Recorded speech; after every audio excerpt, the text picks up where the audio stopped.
के तपाईँले कहिले सोच्नु भएको छ किन दक्षिण कोरिया केही दशकमै विकसित राष्ट्र बन्यो तर नेपाल अझै सम्भावनाको देशमै सीमित छ?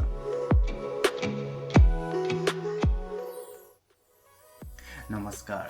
आज हामी नेपाल र दक्षिण कोरिया बीचको सम्बन्ध, विकासको फरक र हामीले सिक्न सक्ने महत्त्वपूर्ण पाठहरूको बारेमा कुरा गर्नेछौँ। पहिलो संस्कृति हेरौँ है त। नेपाल र कोरिया दुवै देशमा परिवारको महत्त्व अत्यन्त ठुलो छ। बुढापाकाको सम्मान, परम्पराको संरक्षण होइन र सामूहिक हाम्रो जीवनशैली दुवै देशमा मिल्दोजुल्दो छ।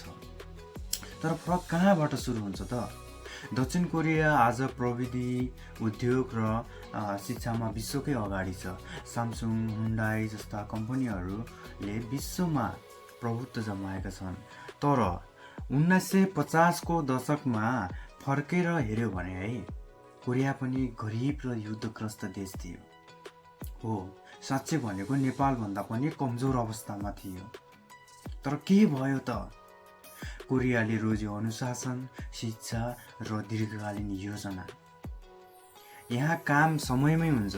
साँच्चै भनेको हो, नीति बदलिँदैन, निरन्तरता रहन्छ र सबैभन्दा महत्त्वपूर्ण, देशलाई अगाडि बढाउने सोच सबैमा हुन्छ। नेपालको स्थिति हेर्दाखेरि कस्तो छ भने, हामीसँग के छैन? हिमाल छन्, नदी छन्, प्राकृतिक स्रोत छन्, युवा शक्ति छ होइन। नभएको भनेको एउटा समुद्र त हो।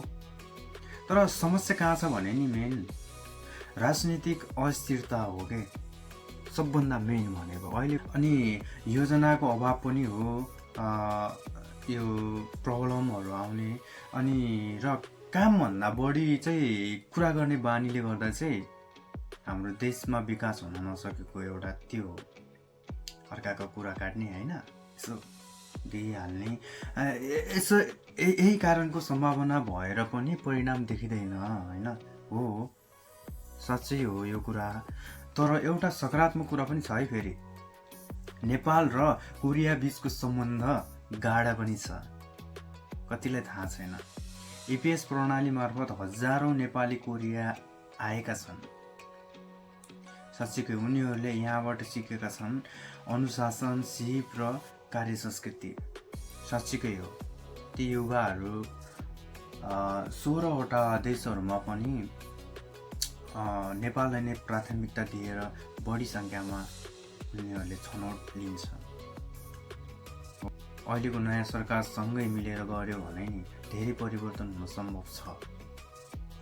हामीले कोरियाबाट सिक्नुपर्ने कुराहरू चाहिँ मेन चाहिँ के छ भने नि, समयको मूल्य एकदमै छ क्या यहाँ। अब पाल्ली भन्छ होइन, नेपालमा चाहिँ छिटो काम गर भने जस्तै हो होइन, छिटो सरी। तर के छ भने नि, एउटा राजन खड्गीको एउटा पोडकास्टमा मैले देखेको थिएँ क्या, दुईवटा पाल्ली शब्दले कोरिया कहाँ पुग्यो हो त। नेपालमा छिटो गर भन्नु र छिटो गर, त्यसैलाई एक कदम बढाएर छिटो गर भन्नाले मात्रै पनि त्यो कामको लेभल कहाँ पुग्छ होइन। त्यो एकजनाले मात्रै गरेर होइन कि, देशभरिको जनताहरूले चाहिँ त्यसरी गर्दा कहाँ पुग्छ ल, एउटा शब्दले मात्रै, प्लस एउटा शब्द। अनि अर्को भनेको चाहिँ गुणस्तरीय शिक्षा चाहिँ नेपालको एकदमै मेन हो, जुन चाहिँ बोर्डिङ स्कुल चाहिँ कोल्याब गर्नुपर्छ। साँच्चीकै हो, बोर्डिङ स्कुलको भन्दा चाहिँ उच्च शिक्षा गुणस्तरीय शिक्षा चाहिँ सुधार गरेर सरकारी शिक्षा प्रणालीलाई नै एकदमै बढाउनु पर्छ। र प्रविधिको प्रयोग नै छैन नेपालमा। प्रविधिको प्रयोग एकदमै हुन जरुरी छ र कडा मेहनत है। मेहनत बिनाको फल खोज्नु पनि हुँदैन, साँच्चीकै नै।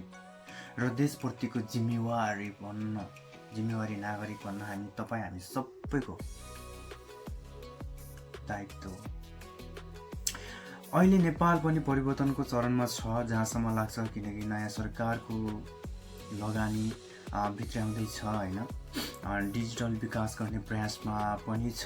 धेरै कुराहरू जस्तै पासवर्डहरू पनि अब होम डेलिभरी गर्ने कुराहरू पनि छ। धेरै कुराहरू छ जुन चाहिँ मैले समेट्न सकेको छैन होइन। तर विकास केवल सरकारको काम मात्रै होइन कि, म त्यही भनिरहेको छु फेरि होइन। यो हामी सबैको जिम्मेवारी हो, हामीले सबैले सहयोग गर्नुपर्छ। यदि हामीले सोच बदल्यौँ भने नि साँच्चीकै नेपाल पनि सोच बदल्यौँ भने नेपाल पनि केही समयमै त्यो परिवर्तन हुन सम्भव छ।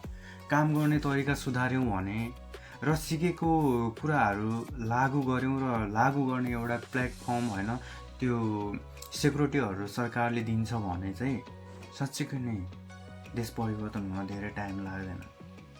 त्यसैले परिवर्तन चाहिँ अरूबाट होइन,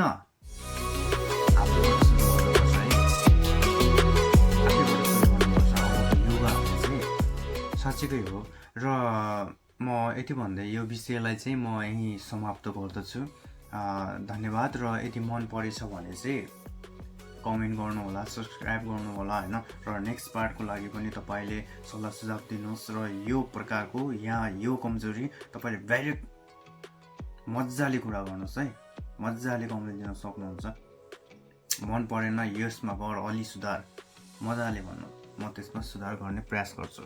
ओके, यहाँसम्म हेरिदिनु भएको लागि धन्यवाद। अब नेक्स्ट पार्टमा भेटौँला ल, बाई।